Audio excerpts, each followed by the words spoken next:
Assalamualaikum warahmatullahi wabarakatuh. Puji syukur kita masih bisa hadir di tempat yang sederhana ini untuk membicarakan beberapa hal mengenai anak-anakku sekalian. Semoga apa yang kita lakukan hari ini bisa bermanfaat bagi anak-anakku sekalian dan teman-teman sekelasnya.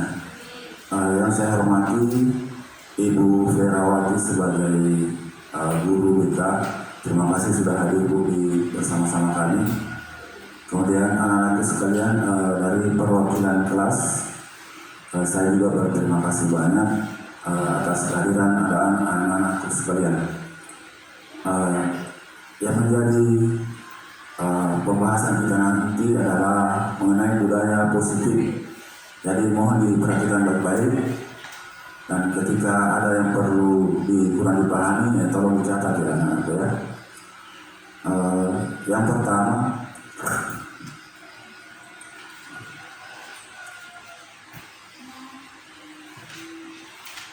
ini dulu yang perlu saya sampaikan kepada anak-anak sekalian, bahwa menurut Ki Hajar Dewantara, Bapak Pendidikan kita, bahwa tujuan pendidikan yaitu menuntun segala kodrat yang ada pada anak-anak agar mereka dapat mencapai keselamatan dan kebahagiaan yang setinggi-tingginya, baik sebagai manusia maupun sebagai anggota masyarakat. Oleh sebab itu, pendidik hanya dapat menuntun tubuh atau hidupnya kekuatan kodrat yang ada pada anak-anak agar dapat memperbaiki laku atau bukan dasarnya laku hidup dan tumbuhnya kekuatan kodrat anak-anak sekalian. Kalau diibaratkan sebagai pekerjaan guru kalian itu seolah-olah adalah petani. Kalian itu misalnya pohon durian. Pohon durian itu tumbuh di suatu tempat. Dia dalam keadaan kurus. Guru hanya bisa merawat sehingga dia bisa subur, tapi tidak bisa merubah durian itu jadi pisang. Artinya kalau kalian tidak bisa menerima apa yang disampaikan guru, itu yang agak sulit. Dalam artian bahwa guru hanya bisa membantu kalian memperbaiki hal-hal yang kurang dari anak-anakku sekalian. Semuanya tergantung dari anak-anakku sekalian. Kemudian tujuan dari sebenarnya kalian masuk dalam pendidikan seperti ini adalah untuk membentuk atau mencapai keselamatan dan kebahagiaan yang setinggi-tingginya. jadi dimanfaatkan baik-baik selama menjalani proses belajar di sekolah.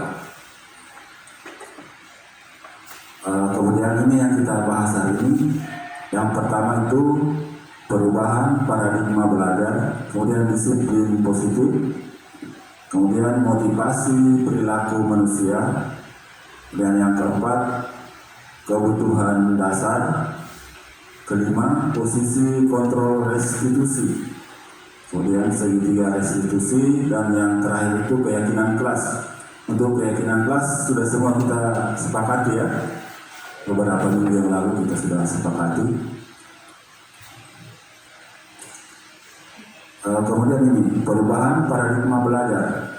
Menurut Jonathan tahun 2026 bahwa dulu itu pembelajaran itu hanya guru mentransfer pembelajaran secara mudah dengan mempelajari konsep abstrak dan tidak berhubungan dengan konteksnya, ya.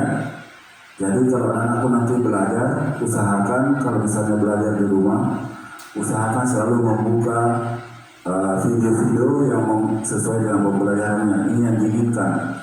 Jangan sampai anak-anakku belajar tentang kereta api, tapi tidak melihat bagaimana bentuknya kereta api. Tidak mungkin juga harus ke Pulau Jawa untuk melihat kereta api, tapi kan ada di video di YouTube. Nah itu caranya sekarang belajarnya. Kemudian kalau dulu itu yang namanya murid hanya diam, dia menerima saja, tidak boleh bertanya. Karena kalau kadang banyak bertanya dianggap kurang sopan. Itulah dulu. Tapi sekarang murid-murid itu diharuskan lebih aktif, banyak bertanya tentang apa yang tidak dipahami. Kemudian pembelajaran itu bersifat behavioristik, melibatkan penguatan stimulus dan respon. Kemudian pembelajaran siswa itu dianggap dulu seperti ember kosong, hanya diisi dan diisi, ya. Kemudian keterampilan dan pengetahuan sangat baik diperoleh terlepas dari konteksnya. Artinya di sini ilmu itu ada semua, tapi prakteknya yang tidak ada. Kemudian, nah ini yang sekarang harusnya anak-anak juga bisa terapkan. Paradigma baru pembelajaran bahwa sekarang itu orang mentransfer ilmu agak sulit, akan tetapi anak-anak sekalian sudah banyak memiliki sarana dan prasarana itu melalui HP untuk mencari ilmu. Ini yang harus kalian manfaatkan baik-baik, ya. Jangan sampai hanya dipakai main game saja, itu alat elektroniknya. Kemudian pembelajar merupakan konstruktor pengetahuan yang aktif. Artinya anak-anakku sekalian yang membangun keilmuan itu dalam dirinya. Guru itu hanya membimbing. Anak-anak harus lebih banyak mencari informasi tentang pelajaran yang dipelajari. Karena kalau gurunya waktunya terbatas, jadi gunakan waktunya di rumah sebaik mungkin untuk melakukan pembelajaran secara mandiri.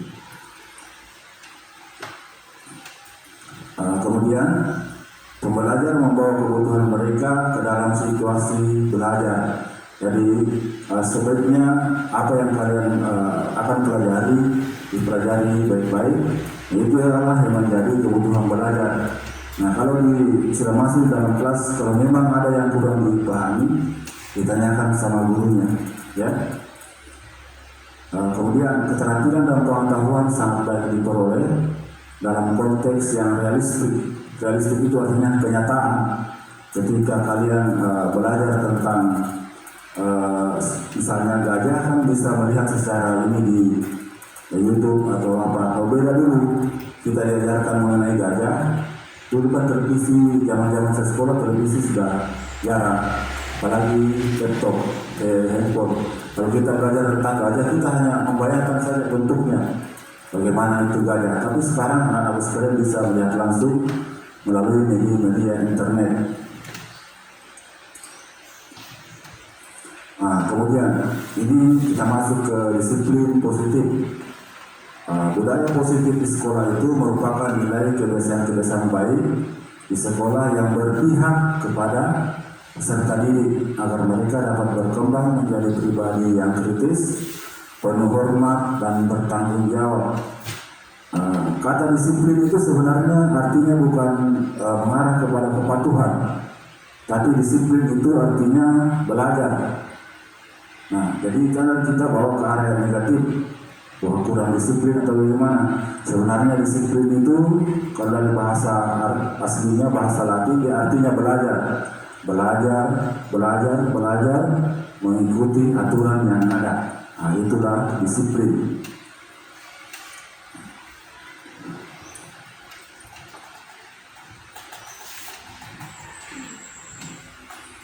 Nah, kemudian, nah ini salah satu budaya positif di sekolah kita, yaitu selalu mengumpulkan sampah di saat apel pulang. Apalagi yang bekerja sama membersihkan lingkungan sekolah, itu budaya positif juga itu, ya. Hal-hal baik yang sering kita lakukan di sekolah ini, itu adalah budaya positif dan perlu dipertahankan. Bisa saya putar ya? Sebentar.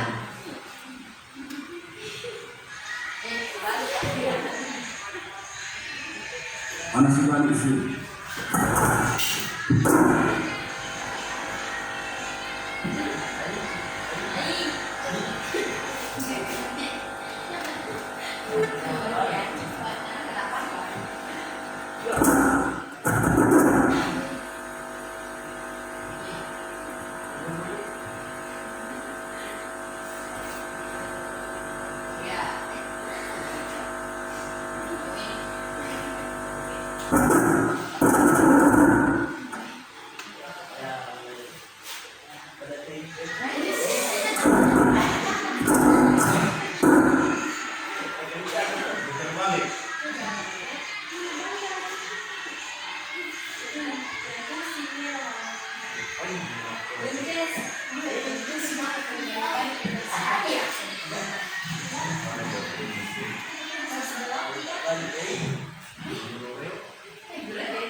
Itu salah satunya ya. Videonya kurang.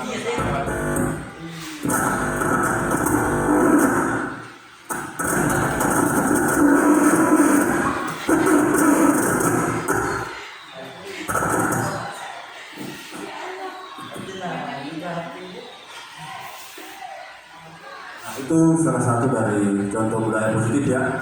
Selalu mengumpulkan sampah, membersihkan sampah secara bergotong royong. Nah, kemudian kita masuk ke materi yang ketiga, itu teori motivasi perilaku manusia. Motivasi itu apa yang mendorong anak-anak sekalian berperilaku. Yang pertama, untuk menghindari ketidaknyamanan atau hukuman. Ini motivasinya eksternal, dorongan dari luar. Contoh, ketika anak-anakku disuruh mengerjakan tugas, hanya ingin menyelesaikannya saja karena takut dihukum guru, tapi tidak memikirkan bahwa tugasnya itu sudah sesuai atau tidak. Seperti ini. Ini dikatakan motivasi eksternal karena hanya ada dorongan dari guru, karena takut kepada guru. Kemudian yang kedua, yang membuat orang berperilaku itu untuk mendapatkan imbalan dari orang lain. Misalnya dikasih hadiah, biasanya seperti itu ya, atau di TK dikasih bintang kalau bagus tugasnya. Akhirnya kalau tidak dikasih bintang, malas juga kerja tugasnya. Nah, itu karena motivasinya dari luar. Nah, untuk anak-anakku sekalian, yang diharapkan itu motivasi internal, artinya kalian menghargai diri kalian sendiri, berbuat yang baik tanpa harus menunggu hadiah atau diperintah oleh gurunya, ya.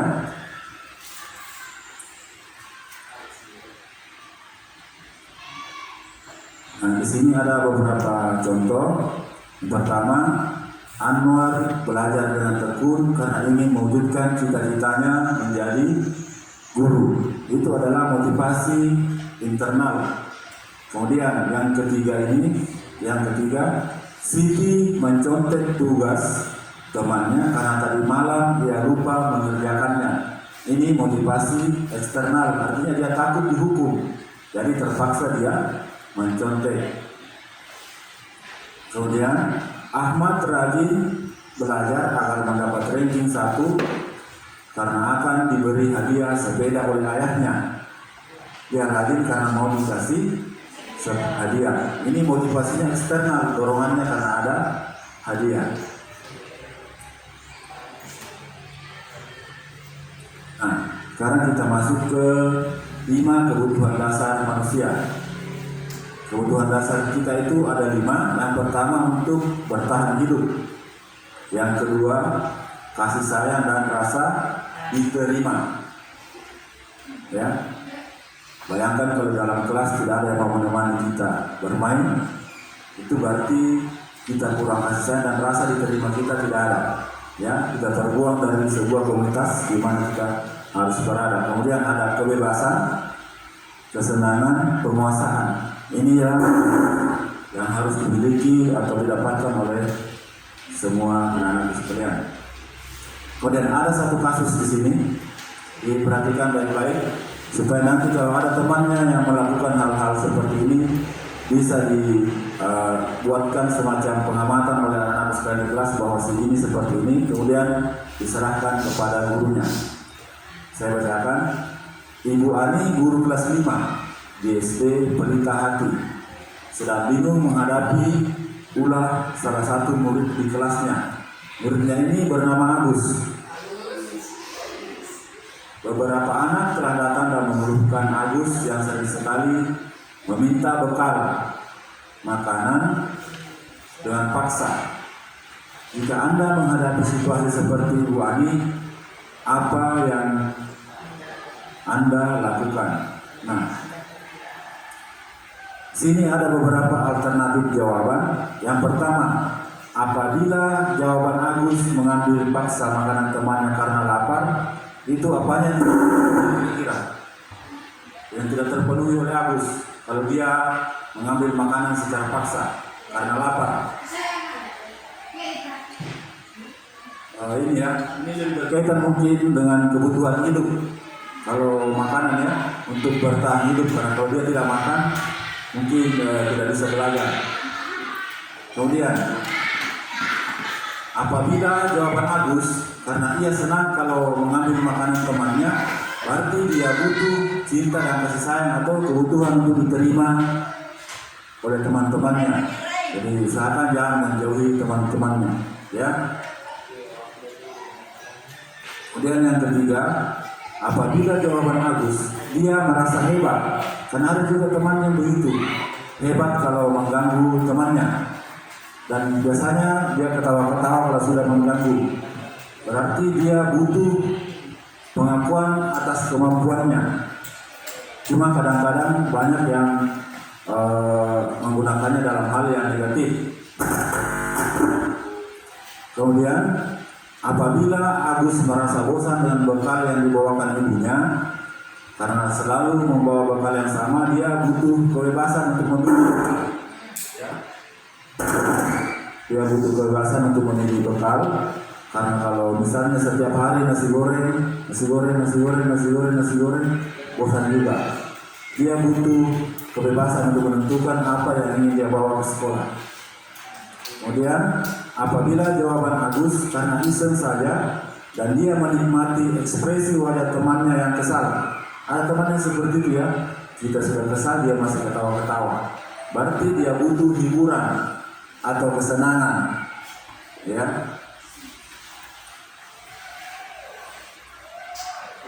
Nah, kemudian di sini ada 5 posisi kontrol guru terhadap anak-anakku sekalian. Yang pertama ada penghukum. Yang kedua, membuat merasa bersalah. Yang ketiga, guru kalian bisa berfungsi sebagai teman. Kemudian yang keempat, pemantau. Dan yang kelima, manajer. Kemudian posisi-posisi ini memiliki kriteria tersendiri. Kalau penghukum itu biasanya menunjuk kamu harus seperti ini, harus seperti ini. Kalau tidak mau belajar nanti hukumannya seperti ini. Kemudian pembuat merasa bersalah. Membuat merasa bersalah itu dia lebih lembut, ya, tapi lebih mengharapkan anak-anakku sekalian untuk merasa bersalah, ya. Contohnya, ibu kecewa atau saya kecewa dengan cara kalian belajar seperti itu. Kemudian posisi teman ini melakukan bujukan-bujukan sebagai teman. Tapi biasanya kalau anak-anakku sekalian itu didekati dia secara personalitis sebagai teman, kadang ada yang cara bicaranya mungkin kurang-kurang ini sama gurunya, ya. Kalau sudah dianggap sebagai teman, saya kasih contoh, kalau biasa ada murid yang halo Pak, halo Bu, itu kan sudah masuk itu karena mungkin akrab yang dianggap sebagai teman. Kemudian yang ini posisi pemantau, dia hanya mengamati saja. Kemudian yang terakhir posisi manajer. Posisi manajer ini sebagai posisi untuk menguatkan pribadi anak-anak sekalian. Jadi memang harus ada diskusi dengan gurunya, dengan semua ini gurunya di sini. Kalau ada permasalahan jangan dibiarkan saja, ya. Nah, ini ada beberapa pernyataan yang terkait dengan tadi. Misalnya, kamu selalu yang paling terakhir selesai tugasnya. Itu biasanya penghukum, ya. Bagaimana kamu bisa menyelesaikan masalah ini? Nah, ini manajer. Artinya selalu mencari solusi terhadap persoalan kalian, akan tetapi kalianlah yang bertanggung jawab secara mandiri menyelesaikan permasalahan itu, ya. Ini yang diinginkan.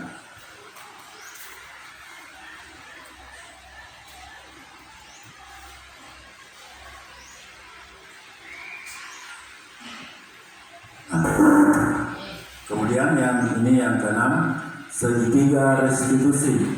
Itu proses menciptakan kondisi bagi murid untuk memperbaiki kesalahan. Ada beberapa langkahnya nanti, sehingga mereka bisa kembali kepada kelompok mereka dengan karakter yang lebih kuat. Melalui restitusi, guru dapat membantu murid menjadi lebih memiliki tujuan, disiplin positif, serta memulihkan dirinya setelah berbuat salah. Itu tujuannya nanti ini, segitiga restitusi. Kemudian membantu murid untuk jujur pada diri sendiri. Nah, ini yang agak sulit juga, karena banyak biasanya melakukan pelanggaran masih menunjuk temannya yang lain, ya. Kemudian mengevaluasi dampak dari kesalahan yang dilakukan, memberi penawaran bukan paksaan. Saya kasih contoh. Tadi pernyataannya, bagaimana kamu akan bertanggung jawab atas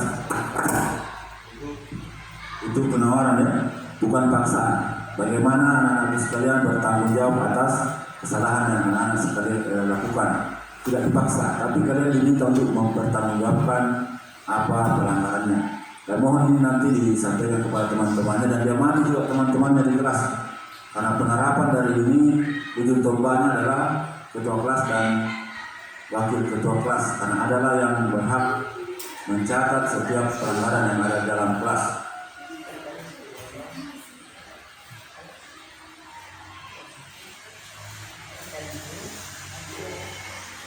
Kemudian inilah yang dikatakan segitiga restitusi. Ada beberapa langkahnya di situ, ada 3, ya. Yang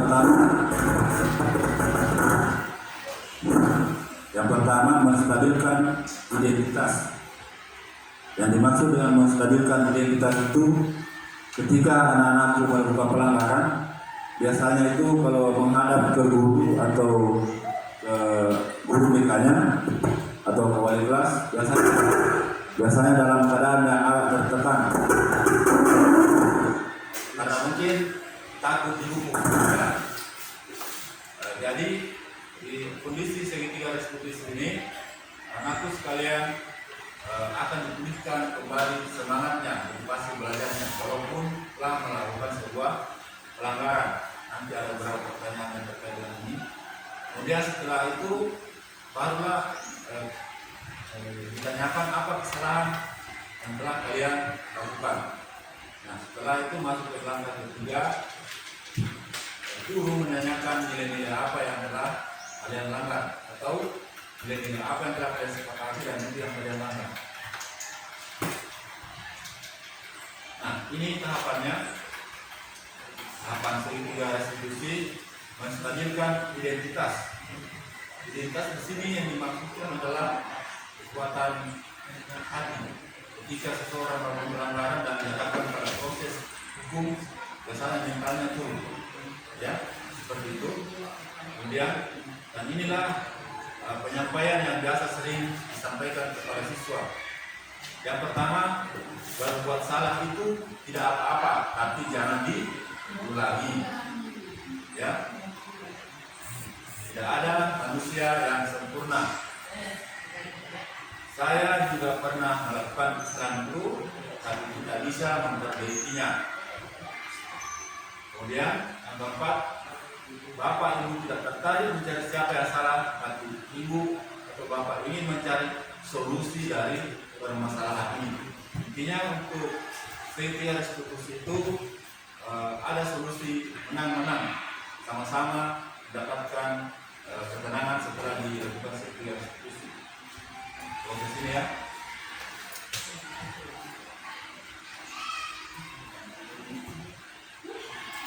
Kemudian yang kedua ini tahapannya validasi tindakan yang salah. Di sini guru menanyakan apa pelanggarannya, ya. Kamu tahu aturan apa yang kamu langgar, kemudian kamu pasti punya alasan melakukan hal itu. Kemudian yang ketiga, kamu patut bangga pada dirimu sendiri karena kamu telah melindungi sesuatu yang penting buatmu. Contohnya, ganggu marah-marah bersama teman, bahkan biasa kita marah, ya. Tapi tetap juga harus dilakukan proses mencari solusi dari semua itu, ya. Kalau ada temannya yang sering mengambil barang-barangnya, komunikasikan dengan gurunya, jangan dibiarkan saja berlarut-larut. Kemudian yang ketiga, tahapan segitiga restitusi yang ketiga ini mulai menanyakan keyakinan kelas. Keyakinan kelas yang kemarin kita buat bersama itu di semua kelas, usahakan itu diterapkan, utamanya ketua kelas. Tadilah contoh yang baik, ya. Ada beberapa kemarin, contohnya membuang sampah pada tempatnya, bahkan kelasnya selalu bersih, saling menghormati, ya. Jangan saling mengejek dalam kelas, jangan memanggil namanya dengan orang tua, ya. Itu sudah disepakati semua. Dan kalau ada yang melanggar, kita akan hukum yang melanggar kesepakatan kita.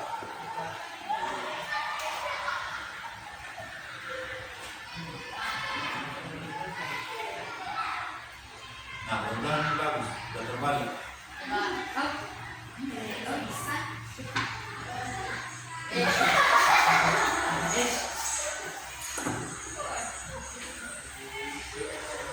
Ini ada kemarinnya salah satu contoh dengan saya kasus.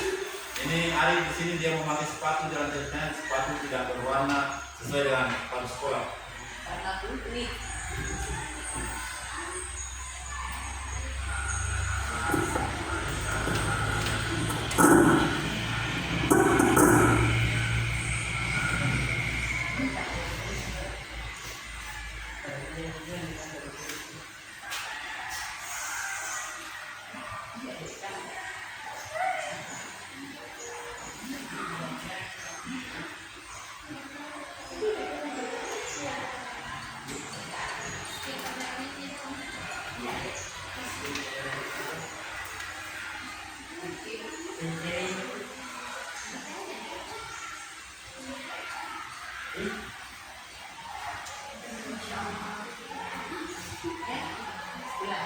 Nah, sekarang kita masuk ke keyakinan kelas yang sudah kita kemarin.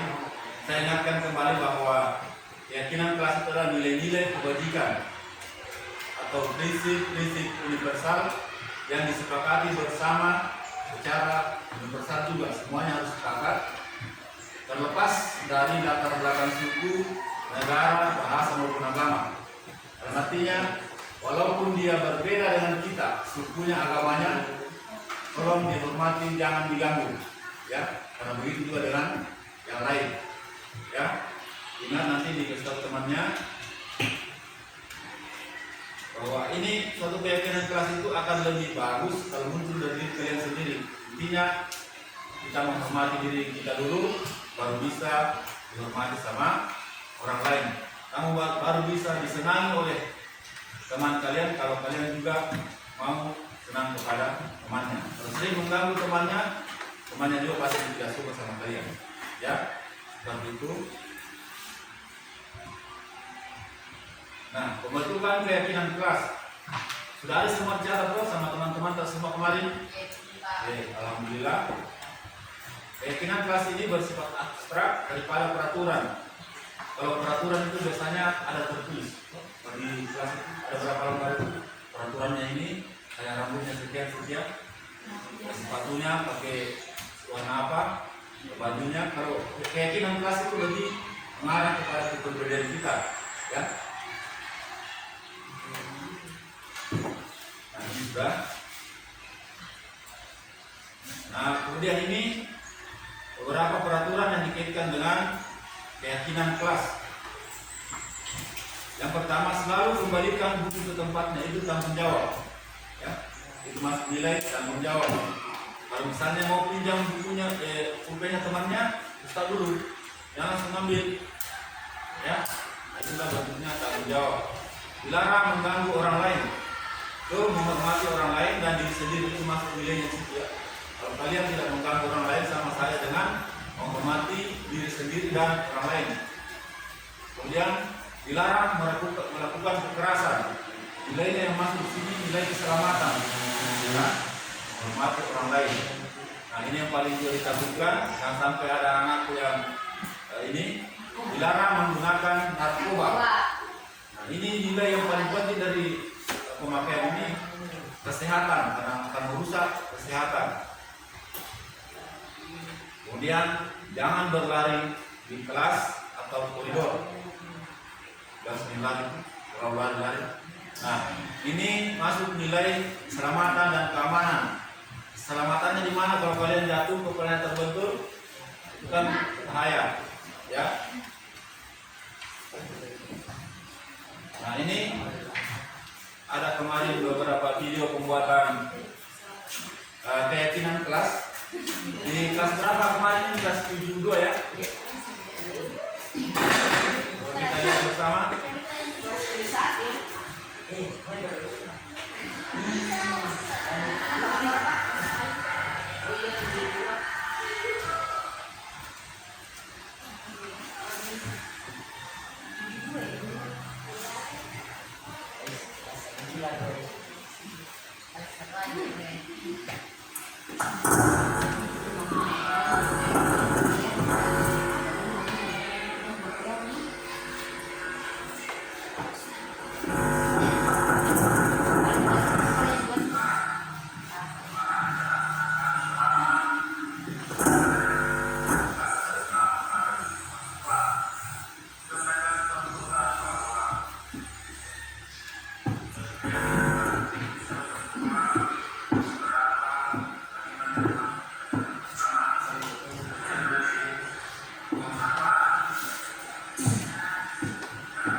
itu dulu ya. Kita langsung ke di keinginan kelas juga tulis. Ini keinginan kelasnya sudah muncul.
Selalu mengingatkan kepada teman-teman yang berpatuh terhadap keyakinan kelas dan sudah kita lakukan bersama.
betul-betul menjadi pembimbing bagi teman-temannya di dalam kelas, ya. Jadi ujung tombak dari penerapan terhadap keyakinan kelas yang sudah kita sepakati bersama. Mari kita bersama-sama mengucapkan